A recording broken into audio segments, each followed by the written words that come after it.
بسم اللہ الرحمن الرحیم۔ ایک اصول یہ بھی یاد رکھو، بے ایمان کسے کہتے ہیں؟ ایک تو بیمانٹی کر رہے ہیں نا لڈو کھیلتے ہوئے، وہ ایک الگ چیز ہے، وہ بے ایمانی ہے جس کو ہم نے بچوں میں بیمانٹی بنا دیا تھا۔ وہ بیمانٹی اور چیز ہے۔ کہیں آپ کہیں کہ لڈو میں تم نے گوٹ ادھر سے یوں کر دیا، چھکا چوکا آیا ہوا تھا، چھکا کر دیا اس کو، تو تم بے ایمانی کر رہے ہو، تو تمہارا ایمان نہیں ہے، آخرت میں قطعاً تمہاری بخشش نہیں ہوگی۔ ایسا فتویٰ نہ لگا دیں۔ بے ایمانی کو بیمانٹی کہتے ہیں ہم لوگ۔ اب آپ لوگ پتہ نہیں کیا کہتے تھے، ہم تو بیمانٹی کر رہے ہیں بھائی۔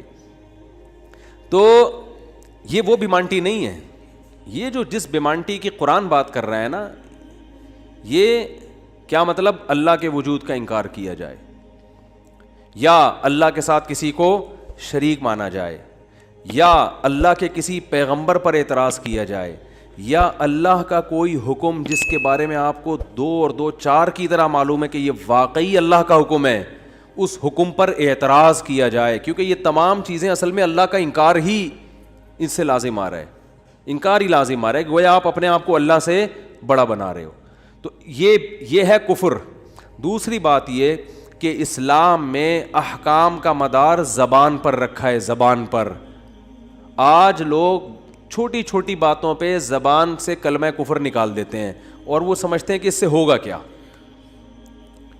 ہمارے ہاں جو لبرل گھرانے میں پیدا ہونے والے بچے ہیں نا، ان کو ذرا سی ٹینشن ہو تو فوراً اللہ کو برا بلا معاذ اللہ کہنا شروع کر دیتے۔ میں ایسے اللہ کو مانتا ہی نہیں ہوں۔ ایک خاتون کے میاں نے کہیں دوسری شادی کی بات کی، ان کی وہ کہتی میں، اس خاتون نے فوراً کہہ دیا کہ میں ایسے اسلام کو ہی نہیں مانتی جو مرد کو اجازت دیتا ہے دوسری شادی۔ تو بھائی آپ کسی اور طرح سے لڑ لو اس سے، آپ اس کو نہیں کرنے دو، اس سے تھوڑی کفر ہے۔ تو عورت کی فطرت ہے، نہ کرنے دو اس کو، بولے بھائی مجھے بہت تکلیف ہوتی ہے، میں نہیں برداشت کر سکتی۔ وہ فرض تھوڑی ہے کرنا، اجازت دی ہے نا، اسلام نے گن پوائنٹ پہ تھوڑی کہا کہ لازمی کرو۔ وہ تو میں گن پوائنٹ پہ لے کے بیٹھا ہوں، بندوقیں یہاں پہ ٹھا کرو، ٹھیک ہے نا، وہ تو میرا ہیڈیک ہے نا، وہ اسلام کا تھوڑی ہے۔ تو بھائی یہ کہہ لو کہ نہیں کرو، مجھے تکلیف ہوتی ہے، جھوٹی موٹی کی بے ہوش ہو جاؤ، جھوٹی موٹی کی خودکشی کی دھمکیاں دے دو، ہاتھ پاؤں یوں کر لو اپنے، تھوڑے سے یوں عجیب سے کر لو، یہ ہوتا ہے سارے، یہ سب چل رہا ہوتا ہے مارکیٹ میں۔ کچھ بھی کر لو، اس سے آپ کافر نہیں ہوگی، کیونکہ عورت کو سوگن کی تکلیف ہونا نیچرل ہے، وہ نہیں چاہتی میرا میاں کسی اور کا ہو جائے، پھر اس میں خطرات بھی ہوتے ہیں، پتہ نہیں برابری کرے گا نہیں کرے گا، تو یہ رائٹ ہے۔ عورت، صحابیات کو بھی تکلیف ہوتی تھی۔ حضرت ابراہیم علیہ السلام نے جب دوسری شادی کی ہے تو آپ کی زوجہ کو، پہلی زوجہ کتنی نیک تھی، مگر ان کو بھی تکلیف ہوئی تھی۔ تو یہ تو نیچرل ہے، لیکن آپ اللہ پر آ جاؤ، اگر اللہ پہ اعتراضات شروع کر دو، اسلام پہ اعتراضات شروع کر دو، تو بھائی یہ اللہ سے آگے نکلنے کی کوشش ہو رہی ہے۔ پھر یہ کیا ہو رہا ہے؟ پھر اللہ نہیں بخش۔ دوسری تیسری شادی تو بہت دوسرا مسئلہ ہے۔ اللہ کہے گا تم نے مجھ پہ کیسے انگلی اٹھا دی ہے، مجھے کیسے غلط کہہ دیا۔ اور یہ آج کل بہت ہو رہا ہے، بات بات پہ کفر زبان سے نکال دیتے ہیں، غموں میں حوصلے چھوڑ دیتے ہیں۔ لوگ آ کے ملتے ہیں، یہ میرے ساتھ ٹینشن، یہ میرے ساتھ مسئلہ، یہ میرے ساتھ مسئلہ، پتہ نہیں اللہ کہاں ہے۔ ایک آدمی کے بچے کا انتقال ہوا، کہہ رہے یار اللہ کو میرا ہی بچہ مارنا تھا۔ بھائی تم کس کے مقابلے میں آ کے کھڑے ہو رہے ہو؟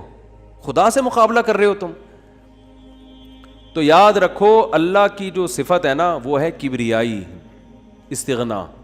اس سے لڑ کے، اسے برا بلا کہہ کے، اس کے خزانوں سے ایک تنکا بھی نہیں لیا جا سکتا۔ وہ آپ کے ان جذبات سے متاثر نہیں ہوتا۔ اگر آپ یہ سمجھو گے کہ میں یوں کروں گا، دیکھو باپ کے سامنے تڑیاں بعض دفعہ چل جاتی ہیں، باپ کے سامنے بعض دفعہ تڑیاں، میں ابا کو مانتا ہی نہیں جو مجھے جائیداد سے ہے نا آگ کر دیں اور مجھے گاڑی نہ لے کے دیں۔ ابا ہو سکتا ہے متاثر ہو کے بولیں بھائی چل یار یہ گاڑی تیرے نام کر دی میں نے، یہ پلاٹ تیرے نام کر دیا، میرا بیٹا تو مجھے ماننے سے انکار کر رہا ہے۔ لیکن اللہ کا اصول جو قرآن اور سنت سے پتہ چلتا ہے، جو آسمانی کتابوں سے پتہ چلتا ہے، وہ اصول یہ ہے کہ آج تک کسی نے اللہ کے خزانے سے اللہ کو معاذ اللہ برا بلا کہہ کے، اللہ پہ اعتراضات کر کے، اسلام کو برا بلا کہہ کے، اللہ کے پیغمبروں کو برا بلا کہہ کے، اس طرح سے واویلا کر کے، اگر آپ یہ سمجھتے ہو کہ اللہ کو آپ پہ ترس آ جائے گا کہ ہائے بیچارہ بہت ہی مجبور ہے، تو یہ دماغ سے ہمیشہ کے لیے نکال دو۔ اس سے بڑی سزا میں اللہ آپ کو ڈالے گا، اس سے بڑی سزا، اور وہ جہنم کی آگ۔ یہ تو کچھ بھی نہیں ہے۔ تبھی تو خودکشی کرنے والے پر اللہ کو ترس نہیں آتا۔ خودکشی کرنے والا ایک طرح سے انتقام لے رہا ہے اللہ سے کہ اللہ تو نے مجھے زندگی دی, مجھے اس قابل تو چھوڑا نہیں, تو نے تو میرے ساتھ غلط کیا, مجھے گفٹ چاہیے ہی نہیں نعمت کا. جیسے ہے نا آپ باپ نے آپ کو گفٹ دیا ہو اور آپ دشمنی میں آ کے باپ کو گفٹ واپس کر دو, مجھے نہیں چاہیے, ایسے پھینک دو آپ.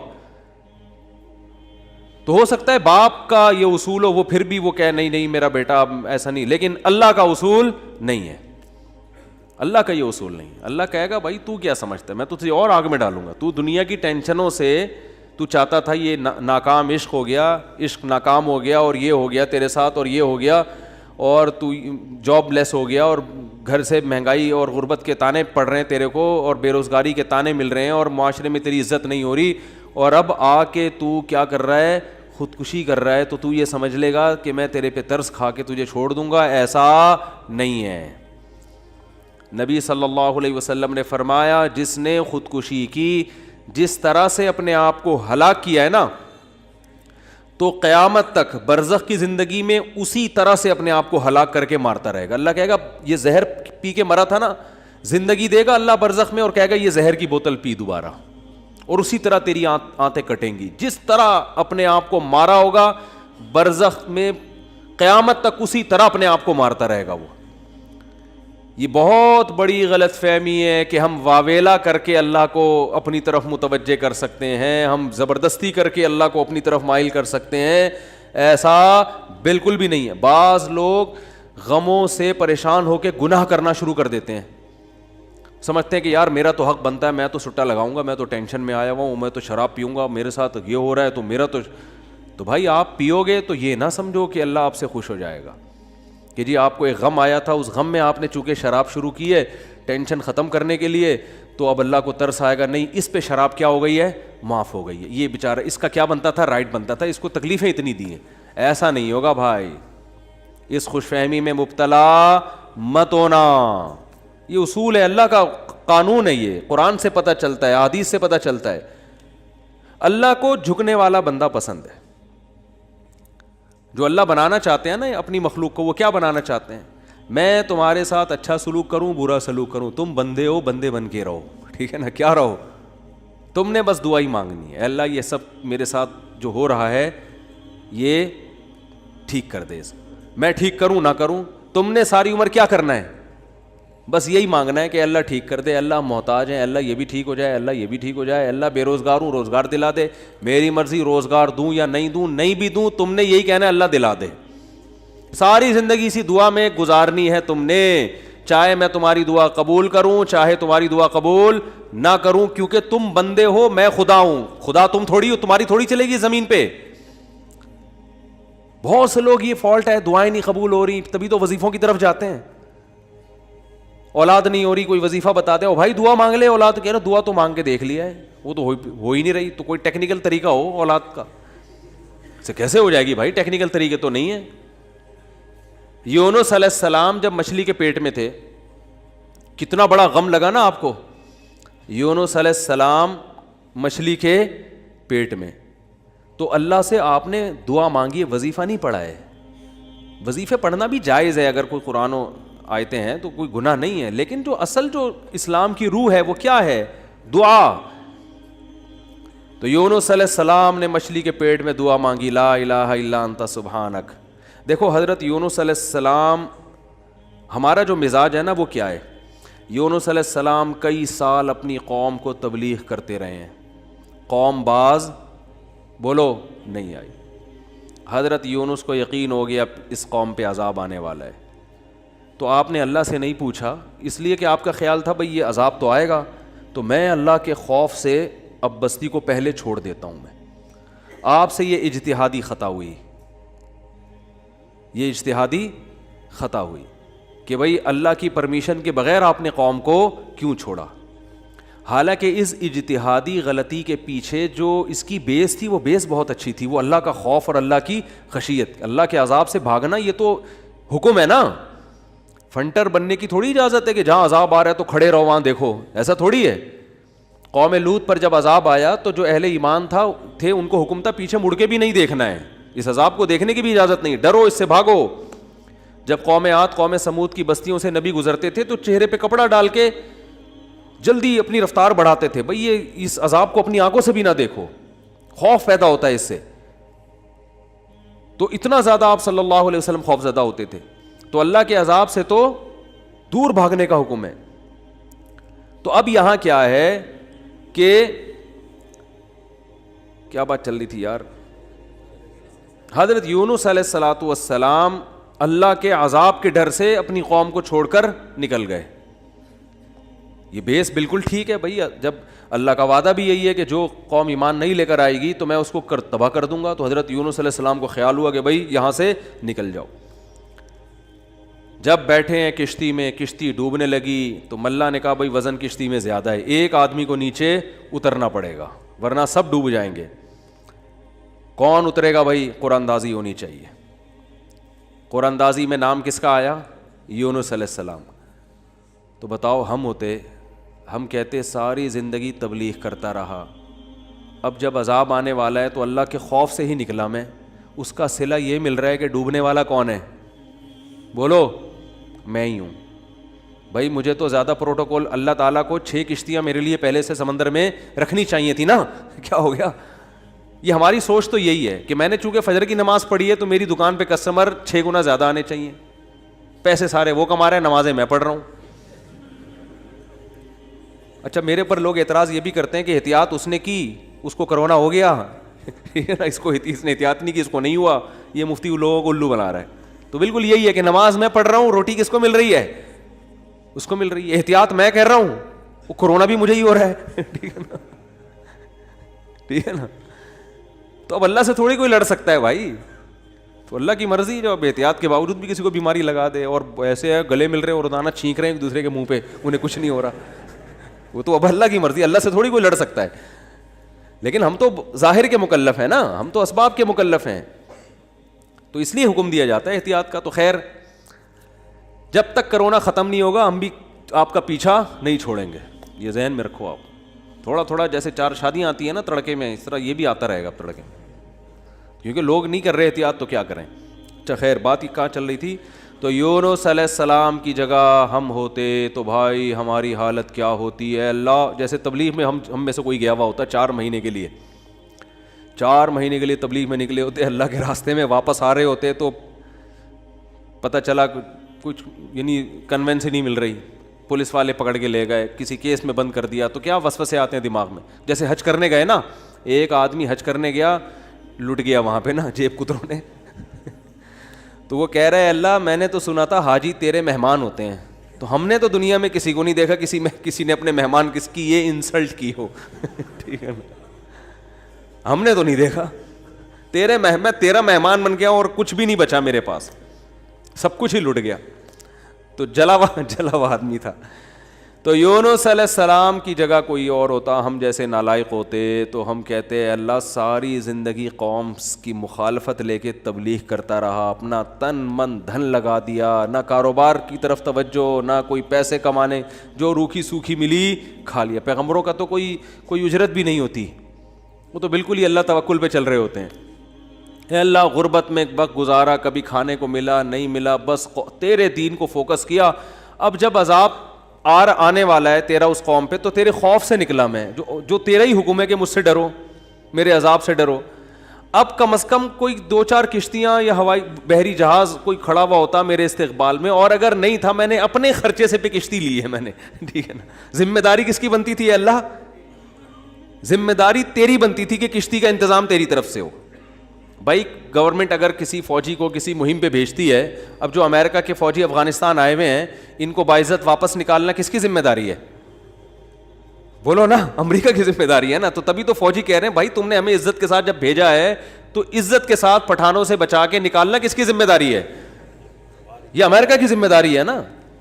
تبھی امریکہ قطر میں کوشش میں لگا ہوا ہے کہ بھائی یہ کسی طرح اپنی عزت بچا کے واپس آ جائیں گے. اور بالکل صحیح کر رہے ہیں امریکہ اپنے لحاظ سے, اس کا فرض بنتا ہے جب آپ نے فوجیوں کو بھیجا تو واپس بھی تو لے کر آؤ نا ان کو. تو بالکل میرے بھائی یہ بات ذہن میں آ سکتی تھی یونس علیہ السلام کے کہ اللہ یہ سب میں نے تیرے لیے کیا ہے, اب تیرا عذاب آ رہا ہے تو مجھے تو یہاں سے فرار ہونا ہے بستی سے, تو کشتی کا انتظام کرنا میرے ذمے نہیں ہے بلکہ کس کے ذمے ہے؟ تیرے ذمے. چلو میں نے اپنے خرچے پہ کر لی. اب اے اللہ تو خود ہی اگر ڈوب رہی، اول تو ڈوبنی نہیں چاہیے، تجھے تو یہ طاقت ہے کہ 100 آدمی بھی کشتی میں بیٹھ جائیں، جب تک تیری مرضی نہیں ہوگی کشتی کلٹی بولو نہیں ہوگی، یہ نہیں کلٹی ہو سکتی. دوسری آزمائش تو نے یہ اس آزمائش میں ڈال دے گی، کشتی کلٹی ہو رہی ہے. اور اگر کلٹی ہو بھی رہی ہے تو ایسے ایسے نالائق لوگ اس کشتی میں بیٹھے ہوئے ہیں. کار آمد تو صرف اس میں یونس علیہ السلام تھے، باقی تو سارے نالائق، کیونکہ مشرک لوگ تھے سارے، بت پرست، پان گٹکے والے، سگریٹ والے، تمباکو والے، سارے اس میں بیٹھے ہوئے ہیں. وہ تو پتہ نہیں کیا کیا نشہ کرتے ہوں گے، سارے ایک نمبر کے چور یہاں بیٹھے ہوئے ہیں کشتی میں. تو اللہ ان میں سے کسی کو تو خود ہی جو ہے نا ڈلوا دیتا. اور قرآن اندازی ہو رہی ہے تو نام کس کا آ رہا ہے؟ میرا نام آ رہا ہے، جس نے ساری زندگی تبلیغ کی. تو اور پھر کمال یہ کہ بڑی آزمائش کیا کہ چلو کشتی میں اگر چھلانگ لگا کے نیچے گرنا ہی تھا، ان لوگوں نے ڈال دیا بھائی آپ کا نام آیا آپ کو اترنا پڑے گا. تو تیرنے کا آپشن ہوتا ہے، کہیں تیرتے رہیں گے، کوئی ٹیلا آ گیا وہاں بیٹھ گئے، یا کسی نے دیکھ لیا کوئی رسی پھینک دی، جیسے یا کہیں کنارے پہ اتر گئے، جیسے ہی چھلانگ لگائی ہے ایک اور بڑی آفت، سمندر کی مچھلی نے آپ کو نگل لیا. کتنا خوف، ایک حرف زبان سے ناشکری کا نہیں نکل رہا پیغمبر کی کہ اللہ مروا دیا تو نے. تو یہ کیا خوف ہوتا ہے، سمندر کا اپنا ایک خوف ہے بھائی، کبھی یہاں نہیں سمجھ میں آئے گا، جاؤ سمندر میں جا کے پتہ چلے گا. اور قرآن سے پتہ چلتا ہے رات کا وقت تھا، اندھیرا تھا، اندھیرے میں بہت، کیونکہ فنادا فی الظلمات، فی الظلمہ نہیں ہے کہ اندھیرے میں پکارا، اندھیروں میں پکارا. پتہ چلا کہ بہت سارے اندھیرے تھے، یعنی ایک مچھلی کے پیٹ کا اندھیرا، ایک سمندر کی تہ کا اندھیرا، اور ایک رات کا اندھیرا. کس قدر خوف. بتاؤ آج کسی کو ایسی ٹینشن ملتی ہے؟ آج یہی ٹینشن ہے. ابا نے اس دن چپیٹ لگا دیا تھا کھینچ کے، اور بھائی تمیز سے بات نہیں کر رہا، بیگم کنٹرول میں نہیں ہے، اور مفتی صاحب کا بیان سن کے اللہ کی خاطر شادی کی تھی، پھنس گئے. ایک آدمی میرے پاس آیا، کہنے لگا مفتی صاحب میری بیوی کی نا شکل اچھی ہے اور نہ بات کرنے کا انداز اچھا ہے. تو مجھے خود بتا رہا تھا، کہہ رہا اتنی بد اخلاق ہے. میں اس سے کہتا ہوں اگر تیری شکل بھی اچھی ہوتی نا میں تیری بد اخلاقی برداشت کر لیتا. چلو یار، پتہ نہیں جھوٹ بول رہا تھا سچ بول رہا تھا، اللہ ہی جانے. اب یہ کوئی ٹینشن ہے بتاؤ؟ اصل ٹینشن تو وہ ہے نا. اچھا لوگ کہہ رہے ہوتے ہیں وہ ہو جاتا نا اچھا تھا، ہم سمندر میں ڈوب جاتے اچھا تھا. او بھائی ابھی ڈوب ہی نہیں رہے ہو اس لیے کہہ رہے ہو اچھا تھا. جب ڈوبنے لگو گے تو وہی کیفیت ہوگی. وہ جو پھندا آ گیا تھا نا درخت سے، ایک آدمی کہتا نا اللہ موت دے دے زندگی سے، تو وہ کسی نے پھندا پھینک دیا اوپر سے اور یہ کہا کہ میں اللہ ہوں، اس میں گردن ڈال لے اٹھا لوں گا. تو وہ کہتا ہے یہاں تو کوئی مذاق بھی نہیں کر سکتا ہے اللہ.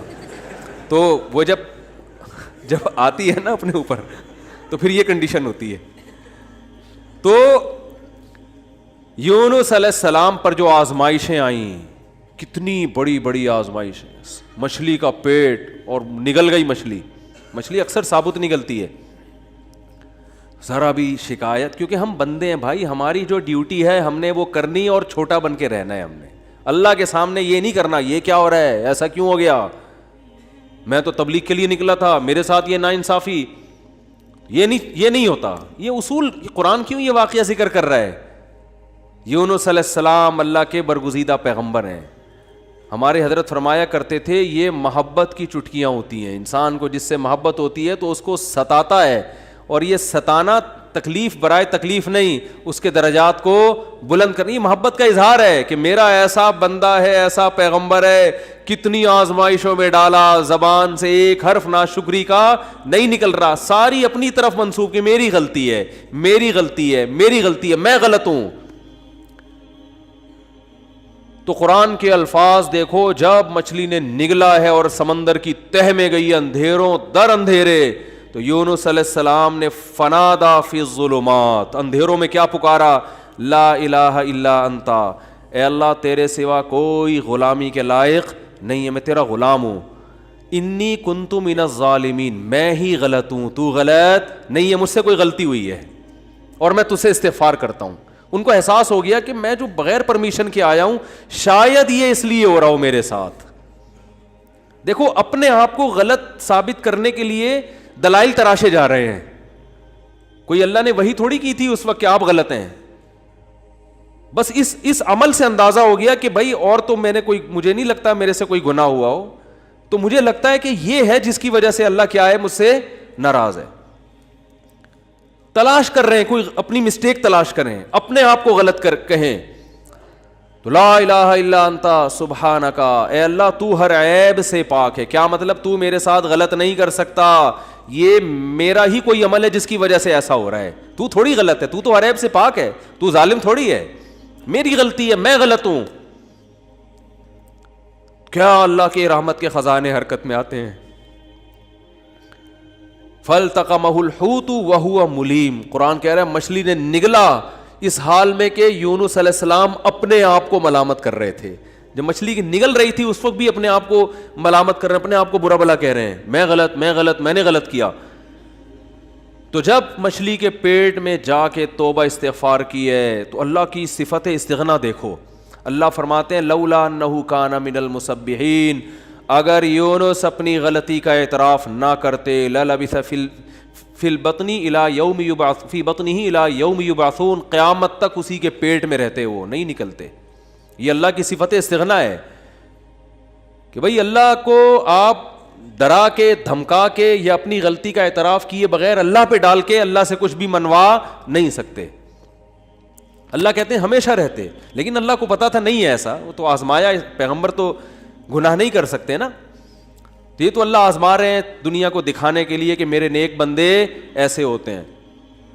تو اللہ فرماتے ہیں کہ فَأَنبَذْنَاهُ بِالْعَرَاءِ, ہم نے ایک میدان میں ان کو, جب انہوں نے توبہ استغفار کی ہے تو اللہ نے مچھلی کو حکم دیا ان کو نگل دے باہر, اور وہ مچھلی نے آپ کو ساحل سمندر پہ ڈالا ہے.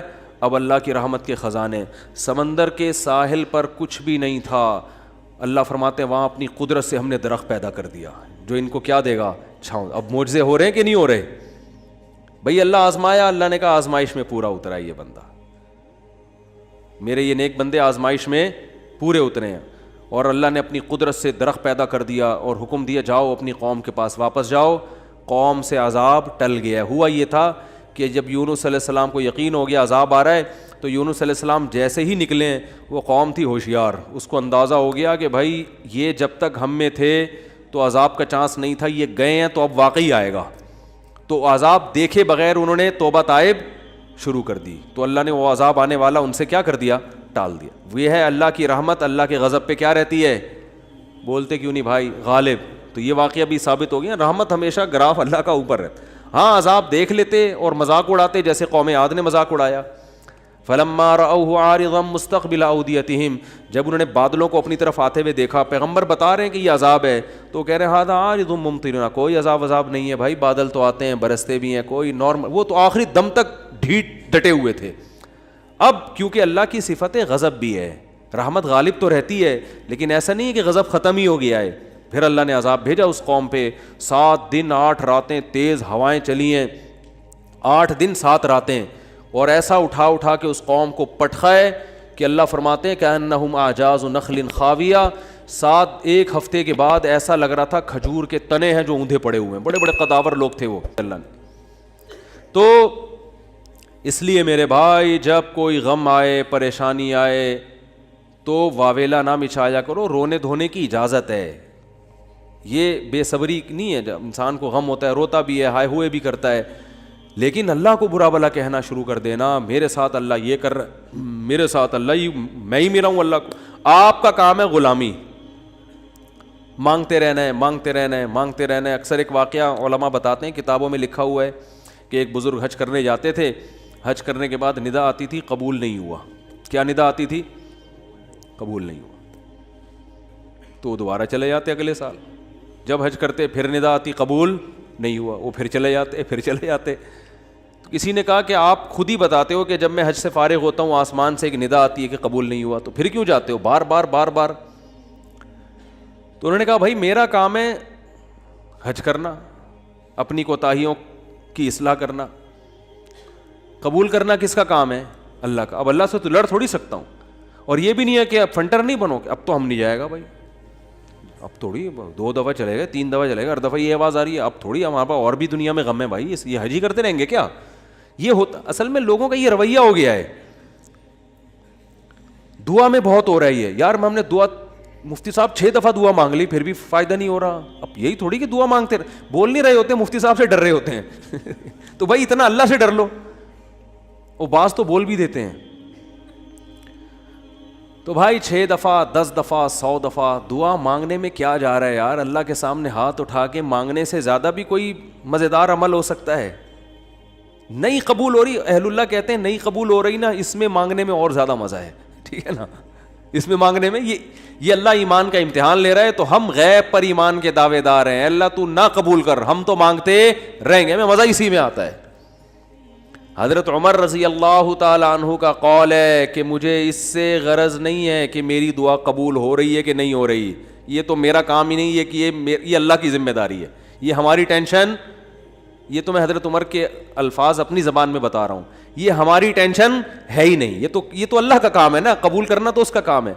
فرمایا مجھے اس کی فکر ہوتی ہے کہ دعا مانگنے کی توفیق مل رہی ہے کہ نہیں مل رہی. ایسا نہ ہو مایوسی اتنی پیدا ہو جائے کہ دعا مانگنے ہی کی توفیق چھن جائے. یہ ڈینجرس ہے, یہ خطرناک ہے کہ اللہ نے آپ کو اپنے در سے محروم کر دیا, ہاتھ اٹھانے کی توفیق سلب کر لی. اور آج لوگوں میں یہ نظر آتا ہے دعا مانگنے کی توفیق نہیں مل رہی, کیونکہ ان کی پوری نظر اسباب پہ ہوتی ہے, اللہ پہ نظر ختم. یہ بہت خطرناک ہے. دیکھو اسباب پہ نظر رکھو گے, ہو سکتا ہے اسباب اختیار کر کے کام تو ہو جائے, لیکن اللہ کی جب عدالت میں کیس لے کے جاؤ گے, فائل داخل کرو گے, وہاں سے جو کام جب منظور ہوگا نا, اس کام کی نوعیت میں اور آپ کے کام کی نوعیت میں زمین اور آسمان کا فرق ہوگا. جب اللہ کے سامنے کیس لے گئے, کام خراب بھی ہوگا تو بنے گا, اور جب اسباب پہ نظر رکھو گے بنے گا بھی تو ہو سکتا ہے اس میں خیر نہ ہو, یہ کوئی الٹا کام ہو رہا ہو. جس کام سے آپ نے اللہ کو نکال دیا, اب اس میں خیر کی توقع نہ رکھیں. آپ بیمار ہوئے, صرف دواؤں پر اکتفا کیا ہوا ہے آپ نے, اللہ سے دعائیں نہیں مانگتے اور ضرورت بھی محسوس نہیں کرتے کہ چھوڑو یار, جب میں آگمنٹن کھا رہا ہوں, جب میں یہ سیرپ پی رہا ہوں, تو گورے بھی تو ٹھیک ہوتے ہیں نا بغیر دعا کے. کیا خیال ہے بھائی؟ جب وہ ٹھیک ہوتے ہیں تو مجھے دعا مانگنے کی کیا ضرورت ہے؟ تو عین ممکن ہے آپ ٹھیک ہو جاؤ. دوا اثر کرتی ہے, اللہ نے دنیا کو اسباب سے جوڑ دیا, لیکن یہ ٹھیک ہونا بھی آپ کے لیے نقصان کا ذریعہ بن سکتا ہے. اور آپ دعا مانگو دوا کے ساتھ, ہو سکتا ہے آپ ٹھیک نہ ہو, لیکن پھر ٹھیک نہ ہو کے بھی اس میں اللہ کیا ڈال دے گا؟ بولو نا, خیر ڈالے گا. اللہ اس میں خیر ڈالے گا. جیسے یونس علیہ السلام کو مچھلی کے پیٹ میں اللہ نے داخل کیا ہے ان کے درجے کو اور بلند کرنے کے لیے. اگر یونس علیہ السلام کے ساتھ یہ مچھلی والا واقعہ نہ ہوتا تو شاید یونس علیہ السلام کا ذکر قرآن مجید میں نہ ہوتا. پیغمبر تو لاکھوں آئے ہیں نا, سب کا تذکرہ تھوڑی ہے. اور نبی صلی اللہ علیہ وسلم نے حضرت یونس کی فضیلت الگ سے بیان کی ہے. فرمایا لا تفضلونی علی یونس, مجھے یونس پر فضیلت مت دو. حالانکہ دیکھو یہ تو اجماعی عقیدہ ہے کہ ہمارے نبی تمام پیغمبروں سے افضل ہیں, لیکن کیا مطلب نام لے کے میرے مقابلے میں یونس کو نہ لے کر آؤ کہ میں ان سے زیادہ افضل ہوں. کیوں؟ کیونکہ اس میں اس بات کا امکان تھا کہ شاید اس واقعے کی وجہ سے لوگ یونس علیہ السلام کی توہین نہ کر رہے ہوں کہ وہ اللہ کی پرمیشن کے بغیر چلے گئے تھے. تو کہیں اس واقعے کو بنیاد بنا کے لوگ ایسا نہ ہو کہ کہیں کہ ہمارے نبی تو افضل ہے, یونس علیہ السلام افضل نہیں ہے, کیونکہ ہمارے نبی تو بغیر پرمیشن کے کوئی کام نہیں کیا, اور یونس علیہ السلام تو اللہ کی پرمیشن کے بغیر چلے گئے تھے. اس لیے نبی نے اس کانسیپٹ کو درست کرنے کے لیے, کلیئر کرنے کے لیے کہ کہیں تمہارے ذہن میں یہ چیز نہ ہو. اس لیے کیا مطلب حدیث کا کہ یونس علیہ السلام کا نام لے کے دونوں کو مجھے ان کے مقابلے میں لا کے کھڑا مت کرو, اور یہ مت کہو کہ محمد صلی اللہ علیہ وسلم حضرت یونس سے افضل ہیں. حالانکہ افضل ہیں, لیکن جہاں بھی حضرت یونس کی توہین کا ذرہ برابر بھی شائبہ نکلتا تھا آپ صلی اللہ علیہ وسلم نے اس سے منع کر دیا. اس لیے کہ آپ صلی اللہ علیہ وسلم جانتے تھے کہ یہ جو کچھ یونس علیہ السلام کے ساتھ ہوا یہ اصل میں آپ کو بلند مرتبہ دینے کے لیے ہوا تھا, اور یہ بتانے کے لیے ہوا تھا کہ اللہ کی صفت استغنا کیا ہے, اور یہ بتانے کے لیے کہ اللہ سے لڑ کے کوئی چیز نہیں لی جا سکتی، اور یہ بتانے کے لیے کہ غموں میں، ٹینشنوں میں، پریشانیوں میں اللہ کے نیک بندوں کا رویہ کیا ہوتا ہے۔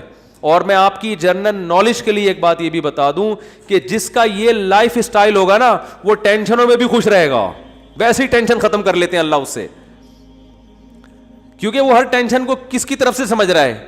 اللہ کی۔ تو جب اللہ ہمارا ہے اور وہ اپنے بندوں کا اچھا چاہتا ہے تو اس میں ٹینشن دے کے بھی ہماری کیا ہوگی؟ اس میں خیر ہی ہوگی۔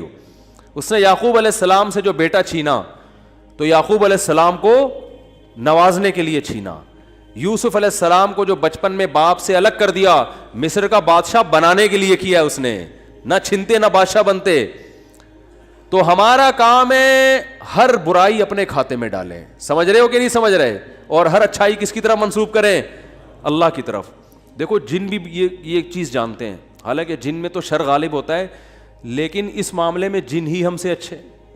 سورہ جن میں ہے کہ 28ویں پارے میں 29ویں پارے میں ہے نا سورہ جن، اس میں اللہ تعالیٰ نے جنات کی تبلیغ کا تذکرہ کیا ہے۔ ہوا یہ تھا کہ رسول اللہ صلی اللہ علیہ وسلم قرآن مجید کی تلاوت فرما رہے تھے تہجد میں، مسجد جن وہاں مکہ میں موجود بھی ہے۔ تو جنات کا ایک وفد وہاں سے گزرا، انہوں نے جب قرآن سنا تو بڑے حیران ہوئے، یہ تو بالکل ویسا کلام ہے جیسا موسیٰ علیہ السلام پر نازل ہوئی تھی تورات، اور حضرت عیسیٰ پہ انجیل، یہ تو بالکل ویسا کلام ہے۔ یعنی ان کو اندازہ ہوا کہ یہ پیغمبر ہیں، وہ ہو سکتا ہے جن بھی پڑھے لکھے ہوں، یعنی اہل کتاب میں سے ہوں۔ تو وہ اچھا اس میں توحید کا بیان بھی تھا، تو وہ جنات جا کے اپنی قوم کو تبلیغ کرنے لگے۔ اچھا پھر ایک اور واقعہ یہ ہوا تھا کہ جنات جب آسمانوں پہ جاتے تو شہاب ثاقب کے ذریعے ان کا آسمانوں پہ داخلہ بند کر دیا گیا۔ تو یہ خبر بھی جنات میں پھیل گئی کہ پہلے ہم جاتے تھے کچھ نہیں ہوتا تھا، اب جانا روک دیا جا رہا ہے۔ یہ جو شہاب ثاقب ہوتے ہیں نا، چنگاریاں، اس پہ سائنسدان اعتراض کرتے ہیں یہ تو ویسی رگڑ لگنے سے وہ یعنی ستاروں کی ایک ٹکڑے، سیاروں کے ٹکڑے ٹوٹتے ہیں، رگڑ دگنے سے یہ ہوتا ہے۔ تو یہ کوئی اسلام کے منافی نہیں ہے۔ اللہ تعالیٰ کسی جن کو مار سکتے ہیں، اس کے فرشتے کسی جن کو مار سکتے ہیں اس کے ذریعے، رگڑ بھی لگے اور وہ جل بھی جائے اور جن بھی مر جائے، تو اس میں کون سا کوئی وہ ہمیں جن تھوڑی نظر آ رہا ہے، ہمیں تو وہ شہاب ثاقب جاتا ہوا نظر آ رہا ہے۔ اور یہ بھی ضروری نہیں ہے کہ جب بھی شہاب ثاقب ٹوٹے تو کوئی جن ہی مر رہا ہو، اس سے اتفاقی حادثہ بھی ہو سکتا ہے۔ یہ تو اسلام نے یہ نہیں کہا کہ جب بھی آسمان پہ آپ کو رگڑتا ہوا ستارے کا ٹکڑا نظر آئے گا تو وہ جن ہی ہے جس کے پیچھے جا رہا ہے۔ وہ بعض دفعہ ایسے ہوتا ہے کہ جنات کا تعاقب ہوتا ہے اس کے ذریعے۔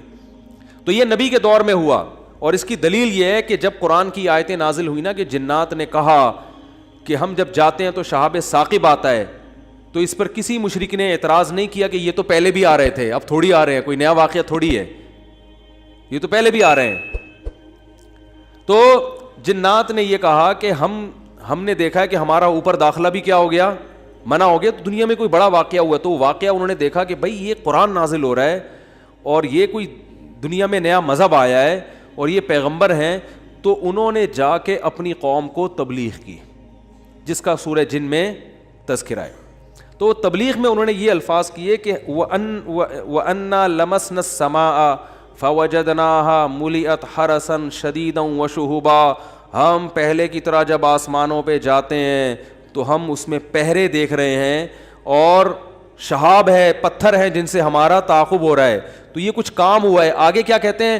اِنَّا لَا نَدْرِي، ہمیں نہیں پتا، یہ جو دنیا میں عجیب سا کام ہوا ہے نا، لا ندری، ہمیں معلوم نہیں ہے، اشر ارید بمن فی الارض، کہ جو لوگ زمین میں رہتے ہیں ان کے ساتھ برائی یعنی شر کا ارادہ کیا گیا ہے، ام اراد بہم ربہم رشدا، یا اہل زمین کے جو رب ہیں اس رب نے ان کے ساتھ خیر کا ارادہ کیا ہے۔ آپ کا آئی کیو لیول اگر اچھا ہوتا تو مزہ آ جاتا۔ آپ ترجمے سے بات سمجھ میں آئی؟ وہ کیا کہہ رہے ہیں؟ ہمیں نہیں پتہ یہ جو نیا واقعہ ہوا ہے، اہل زمین کے ساتھ برائی کا ارادہ کیا گیا ہے، پیسو وائس، فعل مجہول، یا اللہ نے ان کے ساتھ خیر کا ارادہ کیا ہے۔ بھائی یہ بھی کہہ سکتے تھے کہ ہمیں نہیں پتہ کہ اللہ نے ان کے ساتھ خیر کا ارادہ کیا یا شر کا ارادہ کیا ہے۔ شر اور خیر دونوں کی نسبت کس کی طرف کرتے؟ اللہ کی طرف، کہ پتہ نہیں اللہ اب انسانوں سے اچھا چاہ رہا ہے یا کوئی عذاب آنے والا ہے یا کوئی کچھ اچھا ہونے والا ہے، ہمیں نہیں پتہ لیکن کچھ ہونے والا ہے۔ نہیں آ رہی بات؟ ارے بھائی جنات کو جب یہ واقعہ ہوا نا، اوپر جانا بند ہو گیا آسمانوں پہ، تو تو جن آ کے آپس میں گول میز کانفرنس بلائی انہوں نے بولا کہ بھائی کچھ کام عجیب سا ہو رہا ہے, کچھ ہو رہا ہے, یا تو کوئی بہت اچھا ہوگا یا کچھ برا ہو رہا ہے, یعنی کچھ نہ کچھ تو ابھی کائنات میں نیا ہوگا, اس زمین پہ کچھ نیا ہوگا, بمن فی الارض, اہل زمین کے ساتھ کچھ نیا ہونے والا ہے.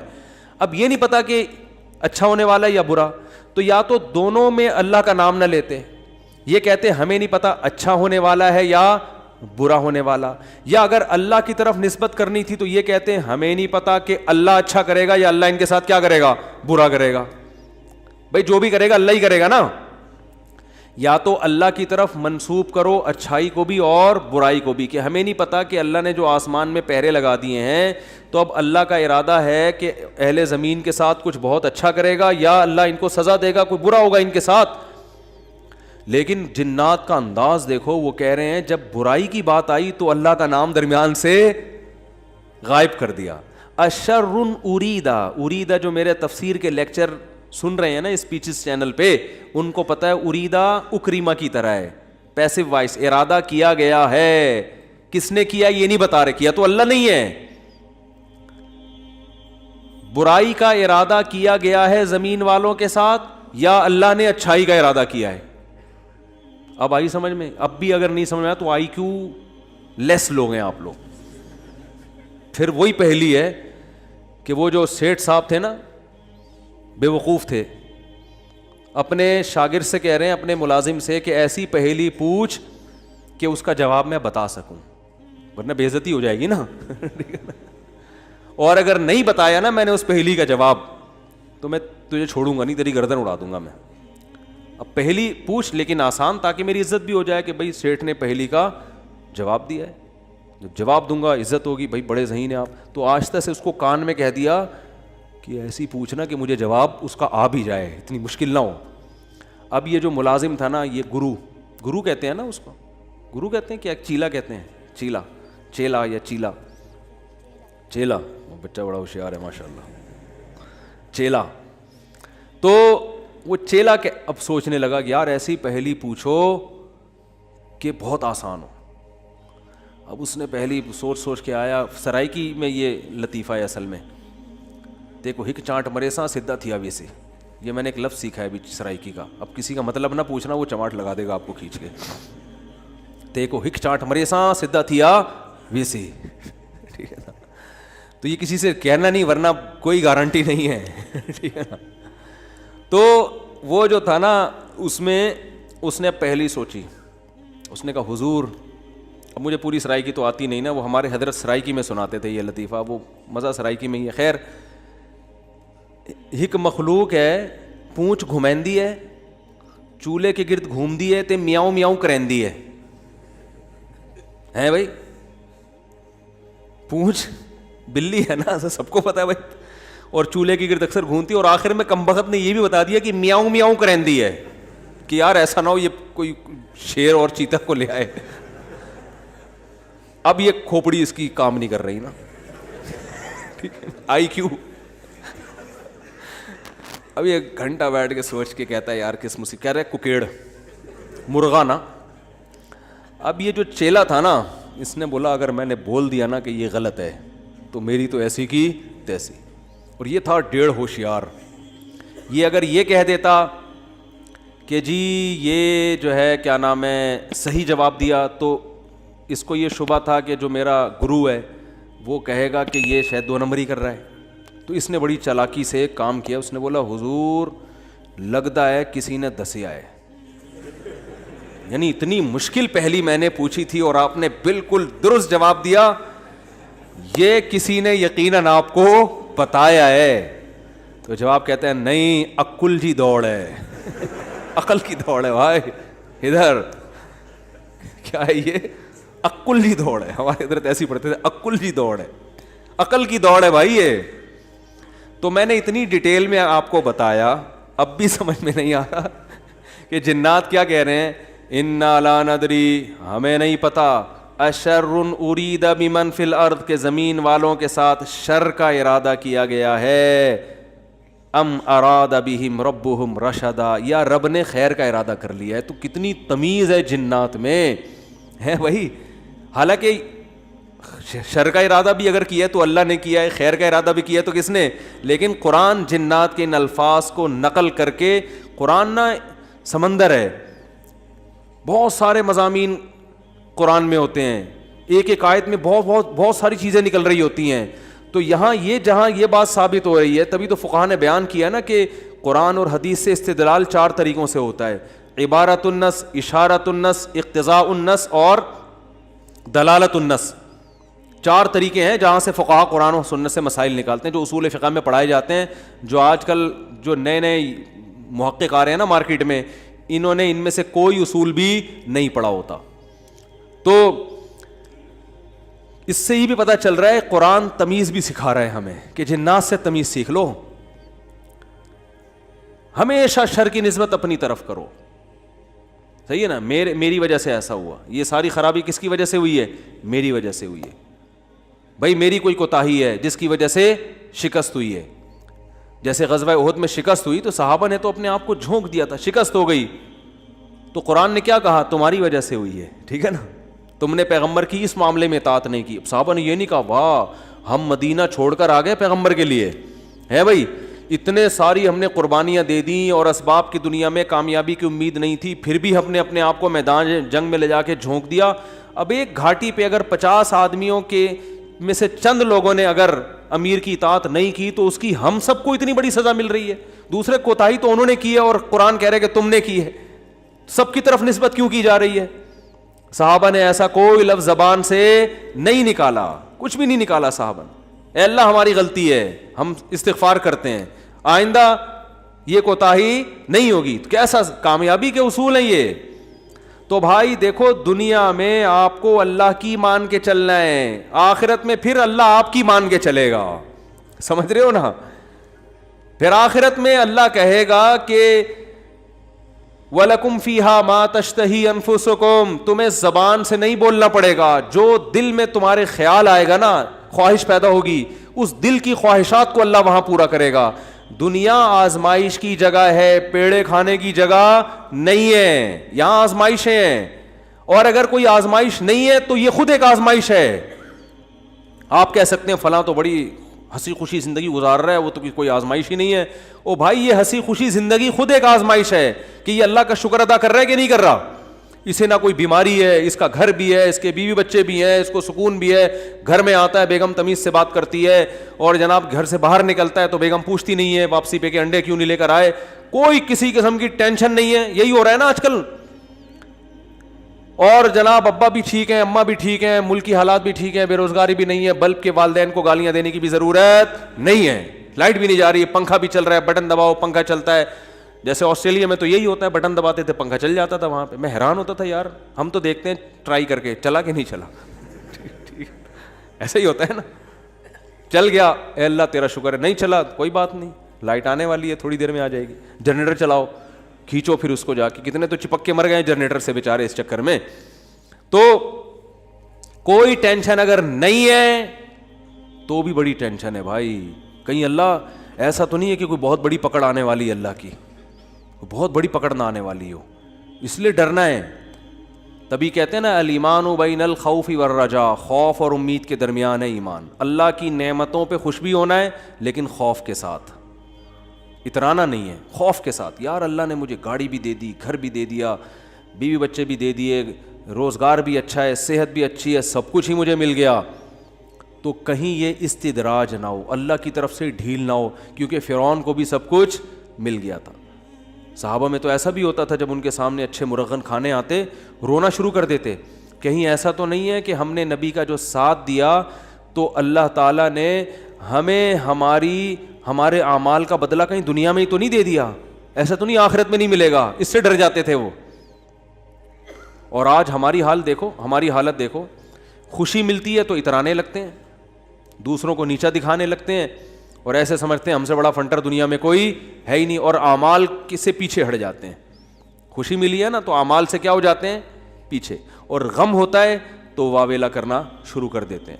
جیسے قرآن نے کہا ان الانسان خلق ہلوعا اذا مسہ الشر جزوعا واذا مسہ الخیر منوعا, کہ انسان کو جب شر پہنچتا ہے, جزوعہ جزا فضا شروع کر دیتا ہے, واویلا ہائے میرے رب نے یہ کر دیا, ہائے میرے اللہ نے یہ کر دیا میرے ساتھ, میں ہی ملا تھا اب ٹینشن دینے کے لیے. اور جب خوشیاں ملتی ہیں منوعا, اللہ فرماتے ہیں کنجوس بن جاتا ہے, میرا مال میں خرچ نہیں کروں گا, میں غریبوں کا خیال نہیں کروں گا, میرا پیسہ ہے, میری محنت ہے. تو کہیں الا المصلین فرمایا کچھ لوگ ہیں جو معتدل ہوتے ہیں کہ جب غم پہنچتا ہے تو صبر کرتے ہیں, خوشی پہنچتی ہے تو اللہ کی اطاعت میں اور زیادہ بڑھ جاتے ہیں. اور وہ کون لوگ ہیں؟ الا المصلین الذین هم علی صلاتهم دائمون, وہ نمازی جو اپنی نمازوں کی حفاظت کرتے ہیں. اور والذین هم من عذاب ربهم مشفقون, آخرت کا سوچ سوچ کے ڈرتے رہتے ہیں. لفروجہم حافظون, اپنی شرمگاہوں کی حفاظت کرتے ہیں. الا علی ازواجہم او ما ملکت ایمانہم, سوائے اپنی بیویوں کے کسی اور کے پاس نہیں جاتے.